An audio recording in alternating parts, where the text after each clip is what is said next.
Yeah, I should probably do something about that. In that there's so many different ways to play this game depending where you're playing it. So not all advice is equal by any stretch of the imagination. And also, I think there's so much room in this community to have more content creators, not less. So there's no need to ever tear anybody down. I'm honored today to be joined by James, aka Dorky Dad. He's going to be answering some of the tougher questions about his career as a content creator, shining some light on the Envoy program, and telling us about how he deals with the stresses of life and content creation and time management. Dorky Dad, how are you doing? I'm doing good. Sarah, how are you doing during this holiday seasons? Doing great. Thanks for coming on. Thanks for having me. I appreciate it. We'll start off with the easy stuff first. How did you become a content creator, and what led you to start playing Marvel Strike Force? I guess you could say I was in a new alliance and I was killing it in raids and they weren't. And they asked me to record stuff. So I recorded it. And then I found this video editing program. I just had so much fun with it.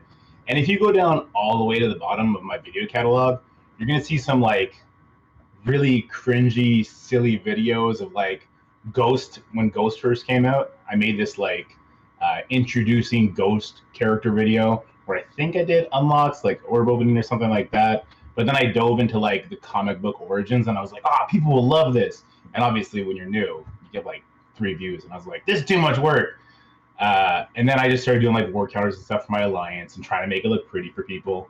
And then one day, I think it was just mobile, and Remenex picked it up, blew it up, and I was like, all right, let's give it a go. Let's have some fun. Oh, cool, cool. What other games are you playing these days? Pretty much just World of Warcraft. I wish instead of making the thousands of videos I'm doing for the upcoming Scourge, I could play World of Warcraft a bit more. Right, both of these games are incredibly time-consuming. Which one's worse, do you think, World of Warcraft or MSF? Marvel Strike Force punishes you more. Yeah. Someone told me that you were doing some sports or used to do some sports there in Canada. Is that true? Yeah. I mean, like every kid in high school, I played basketball and football. University, I didn't. And then when I moved out west to work in the oil fields, I started playing on the provincial football team. Offensive line, the right tackle. So I was used as a wall that got hit by battering rams every single play. So a little bit of football. Oh, that's cool. Not anymore. Not anymore. I already have slurred speech from it, so no more. All right. So, how do you handle the time constraints with all the content you're producing, and you do work full time? Is that correct? Yeah, I work full time. It's tough. You'll notice some weeks I'll have nothing out. I'll have like the gameplay stuff comes out, and that's because I have a video editor who does all the gameplay stuff for me, edits all that stuff, and then I just throw that up. So it takes like 20 minutes to throw up a week's worth of stuff there. So some weeks it's only that because I just don't have the time to do it. And then I force myself to get in on it during an event like the Scourge event, or if I want to do like a top 10 video, and it's kind of like trying to force the issue. But the time is tough because like you, I kind of consider myself a bit of a perfectionist in video. Like if I have some text that I want to put on the slide or whatever I'm doing, and then I'm finished and I'm recording the audio for it, and then I notice there's a period missing. No, we got to go back. I got to put that period on there. It's got to be grammatically correct. And so, yeah, time is tough. How's your family handle you being such a busy guy? Definitely, I prioritize them over everything else. Mm-hmm. So that's good. But my wife clearly is feeling it. But she's very supportive because she hates my real job. She sees how it's like breaks my body. And she's like, if this could be a thing, like you should push it harder. So that's what we're working towards. A little group effort.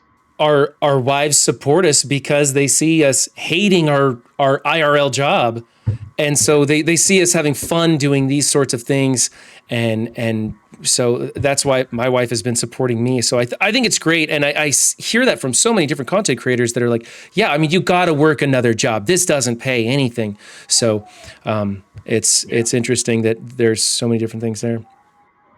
She also did get to slap me a couple of times when we did the charity stream for Gamers Outreach. Oh yes, yeah, fun times. She gets some benefits. She gets some benefits from me doing this. That's right. Yeah, fun times. So, if you had plenty of time to make any kind of Marvel Strike Force content, which ones are your favorite videos to make? If I was able to do this full time, I would do my own gameplay videos.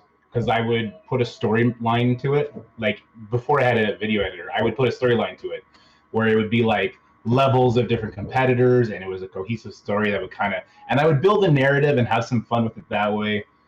There'd be a lot more animations floating through the videos. There'd be a lot more skill being picked up on the video editing side, because that's something I actually really enjoy. So I'd be able to pick up better skills there. And then I don't really care for the news stuff. I don't like the news because I don't like being angry. And if there's news in Marvel Strike Force, it's normally negative. So I like doing gameplay stuff. I like doing guides kind of stuff. I definitely spend a lot of my time doing that. If you could be wildly successful at making any kind of content, what would that be? Oh, I would want to be like Mobile Gamer. I'd want to just stream the game, be able to. He's a pro, right? He's a professional. Like me and you, we were just talking about this. We have to do a lot of editing. We do a lot of the back screen stuff. He'll go. He won't miss a beat, and then he can post it. And every video is like a 10 out of 10. Besides his thumbnails, I hate his thumbnails. Right. Everything else is like 10 out of 10. He's like the gold standard. He can stream. He has so much fun doing it. I would love doing that as a full-time job for both Marvel Strike Force and for World of Warcraft. Like if I could just stream games, pull content just from the game window or whatever it's on, I would definitely do that. Yeah, the reason his thumbnails are not edited out like ours are because he has to post those during his stream to have them out, so fast and everything. So I kind of understand that, but I found it hilarious when there was like 2 weeks there when every one of his thumbnails, his eyes were closed during the picture. I even made fun of him for a little bit. So you've been relatively successful at being a content creator for Marvel Strike Force, but what challenges have you encountered along the way since doing this? And what did you expect to be challenging and what surprised you? It's time. The time that it takes to actually play the game. Like you got to do your raid nodes every day. You got to like sit down and think about your crucible matchups, your war. You got to have your stuff lined up. The defense meta is always changing at the level I play at. So there's so much time spent just in game, not even on the content creator side. And then, like you said, the job, the family. So that's the biggest obstacle, just finding time to sit down and actually do it. As far as obstacles go, being part of so many alliances that just die.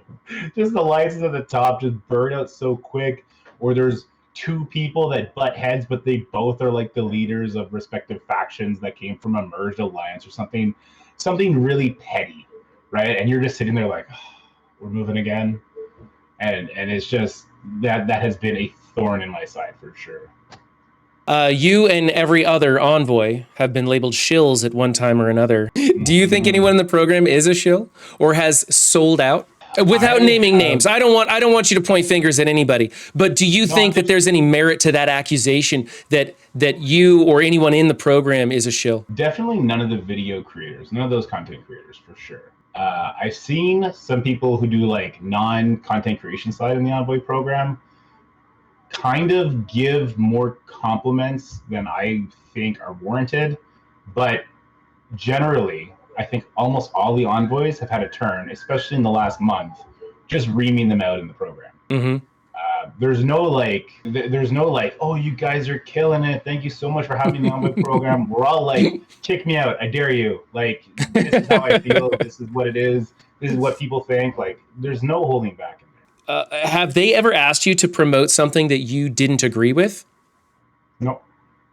Do you ever call anybody else out when they make mistakes, or do you ever call anyone else out because they're intentionally giving bad advice? Has that sort of thing ever happened, or do you just avoid those kind of things altogether and let people do whatever they want to do? It has happened. The one time it happened is somebody claimed I was giving bad advice, and then I showed mechanically why that person was incorrect. And ever since then, that person has had a vendetta against me and is just like going to town with all this craziness that some people have latched onto and are taking it as like a gospel truth. And so I find that kind of funny. But normally, when I criticize somebody, if I'm not having to defend myself, it's constructive criticism, not that person sucks, they don't know what they're talking about, don't ever listen to them, don't watch, like never something like that. Right. I'm very much of the mind that there's so many different ways to play this game depending where you're playing it. So not all advice is equal, by any stretch of the imagination. And also, I think there's so much room in this community to have more content creators, not less. So there's no need to ever tear anybody down. I agree with that completely. I think different roster sizes, different leagues that you're competing in, different ways that people want to play the game, whether you're on the hunt for apocalypse or you like building specific characters, whether they're meta or not. So I think there's, like you said, I think there's a lot of room for different interpretations of how to go about this game and different ways to have fun in this game. So I think that's pretty good. And we're going to get into some of these questions involving some accusations about you. Let's go. Some of the latest accusations about you have been that you are getting some unfair test server time, giving you an advantage over all the other players. Can you tell me, when do you get test server time? What do you get to test out? How does that work? So it depends what we're testing. For the Cosmic Crucible test, like, we got the test server access, but then it's like we had to wait for the day that Cosmic Crucible would normally start, right? Mm-hmm. And that was an envoy benefit. For certain teams, they've done it in the past, but not really, not very often. It's very rare we get a playtest, but we did get one for the Pestilence Scourge, the Famine Scourge. We did not get one for War, and I don't know, maybe we're getting one for Death. I can't speak to that. Does it give us an advantage? No, because if you want to say that it's the Scourges where we're getting an advantage because we're there, nothing is finalized in the playtest. People play it out. If you're an envoy, you might use it to make a couple of videos, stuff like that. But it evolves as people are doing it. Because the 20 or so people that are doing the playtest, I'm not in there. If I'm on the playtest, I'm not in there the entire day trying to crack numbers and trying to figure it out. Mm-hmm. No, I do the test, make some videos, whatever. And then there's hundreds of thousands of people that are then doing it on the live, and that collective amount of people are way smarter than me. And then we all learn from each other, and it kind of evolves there. So it's not like during the playtest, somebody's going to find like, oh, this is the correct and only answer, and now I know it ahead of time, and I'm going to go in. That's not the case at all. Okay. So if you get a little bit early access to the Death Scourge and you go in there and find out that you can crush those minion nodes at gear tier 12 at the highest difficulty, how upset are you going to be that you built your shield team? I'll be pretty upset. I'll be pretty upset. I'll be like, oh, that was 14 million gold that I just set on fire. Oh, yeah. All that trading material? Oh yeah, that's all gone. Yeah, because we just got some messaging saying that the minion nodes are going to be reduced in difficulty. I don't know if that means reduced in difficulty from what they were the day before or reduced in difficulty compared to the other nodes, and we were already kind of expecting that. So I don't know where that lands, but I'm very curious to see what kind of minions it takes to get through those nodes. And I'm interested to see how effective the different variations are. I'm glad we got the messaging saying that there's not going to be any reworks to the minions. I wish we would have known about that 3 weeks ago, or at least 1 week ago even. What do you wish that they'd let you test more on the test server? The new teams. Yeah. All these new teams come out and they're bugged or they're not working. Like Tana, when he found that Nemesis bug that they just brought up, if we had it took Tana 1 day with the character to figure it out. Mm-hmm. If they were to let that happen, stuff wouldn't come out bugged. It would actually give us something to make videos on, because when they give us something like the Titania information to come out, they'll sometimes give us their footage of it. They suck at this game. All right? I don't know who's doing the footage when they're taking it to show us how a team functions, but when they showed us how Underworld fought Darkhold, they played it so incredibly wrong that it would lose on a punch across. Underworld can punch up 300k onto Darkhold if you play it properly.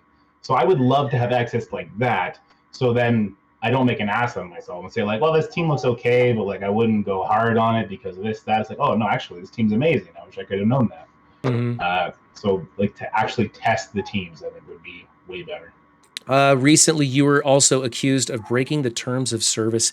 Can you talk about that and explain what's going on with that? I don't know everything that's in the terms of services, but I'm sure I've broken one. Next question. How do you deal with the haters and the hecklers? I personally would like to know this too, because they're starting to turn their gaze on me lately. So how do you deal with that? Before, I always believed that I should never ban anybody, because bad speech should be fought with good speech. Mm-hmm. The problem with people who are dumb and who have malevolent intentions is they don't care. So now in the YouTube comments, if somebody comes up and they're not trying to be critical, they're just trying to be aggressive and trolly and pose a problem like that, I just yeet them out. I Mm-hmm. hide user from channel. They can post on it all they want. No one will see it. They can run off and say I'm deleting comments. I'm not. I shadow ban you from the channel. It's not a town square, the YouTube comment section. I started having to think about it like my house. If someone came into my house and took a dump on the mat, I'd kick them out. Mm-hmm. So if you come to my comment section and you take a dump on it and it doesn't at least have like a you should mow your lawn because of this attached to the dump, then I'm not about it. I just don't want to hear it. I don't need that negativity. There's enough negativity around in the real world to have to deal with that. Well, have you banned anyone from stream, actually? Well, you get like the bots every once in a while. Right. Somebody coming in and I don't know if it's a language barrier, but they're just kind of like spamming stuff that's nonsensical. I've definitely had to ban a couple of people like that. One person, after I lost the Crucible, got a little bit too smart and hit me a little bit too close to home, and they got yeeted out. And then 5 minutes after the stream, I spoke with them and I'm like, "Yo, I'm sorry, I overreacted," and I immediately unbanned it. I had to learn how to unban somebody at that time, so I was like, "Yeah, that's my bad. I was definitely butthurt, and I'm sorry." Pull them back in. Speaking of getting a little bit riled up on stream, now I've been in your stream specifically during a tower run where you clicked end match, and as soon as it loaded up, you realized what you did and blew up. I found it absolutely hilarious myself. I thought it was great, and later you included that in a video rather than shying away from it. What is your kind of stance on blowups on stream? Have you ever had some that you really regretted? Yeah, I mean, when I watched that one back, I'm not like, "Oh, that was a good moment." I'm like, "Oh, you're a baby. That's cringy." But it's also part of it, I guess. I like to think I'm not the only man baby who loses sometimes and just cusses, just want to throw my phone against the wall. So I got the same bad RNG on this fight for the last 3 weeks. Should you be better at controlling your anger than I am at some points? Absolutely. But life is also life, right? Sometimes you're going through stuff that's not game related and something happens and it's just a catalyst. And to pretend that that doesn't exist, I think is fine. But to leave it in so that people maybe relate to it and be like, "Hey, I'm not the only one who gets this frustrated," I think that's fine too. I don't think it's good or bad. It is what it is.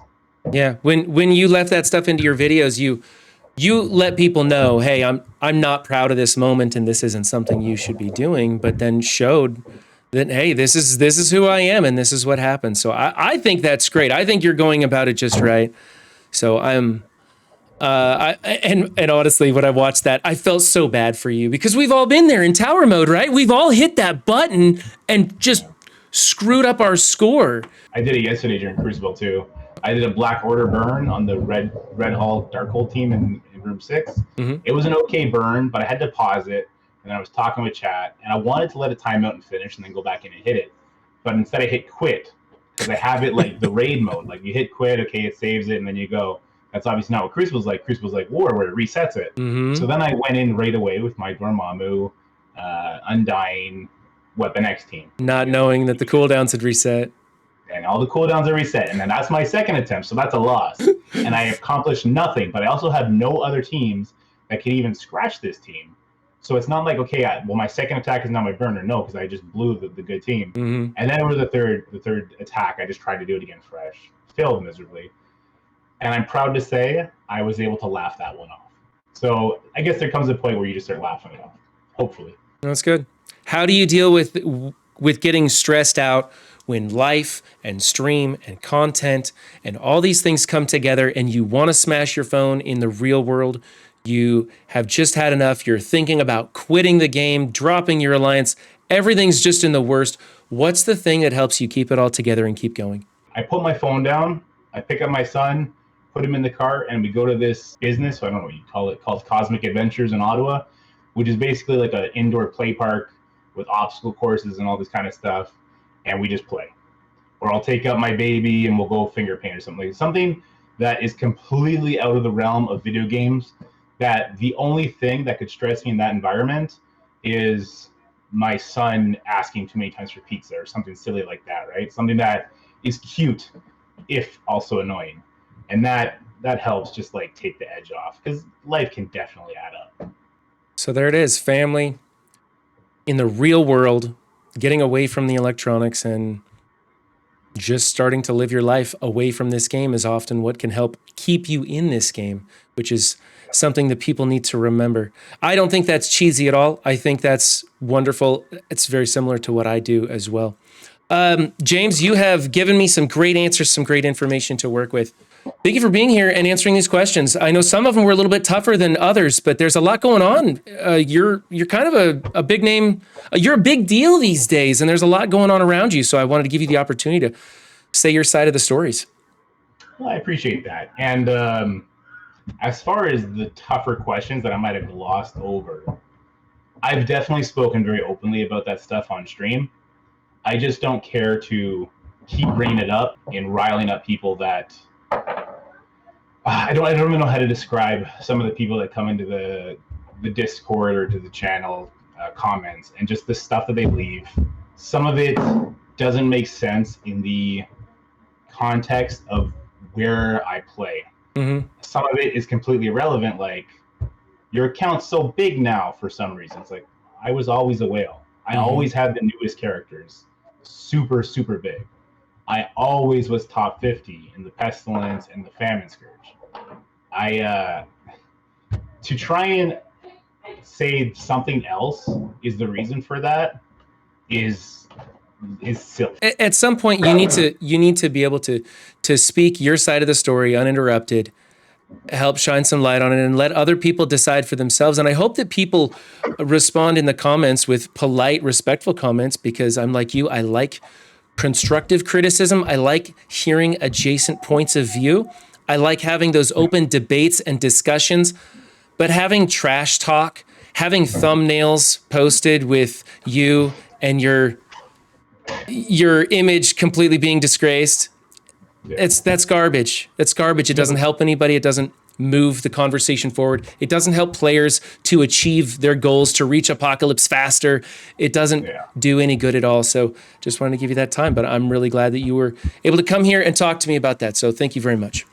I appreciate you for having me, and happy holidays, Merry Christmas, Happy Hanukkah, whatever you do. I know you got a family, so I'm sure it's a wonderful time of the year for you too. Thanks for coming on.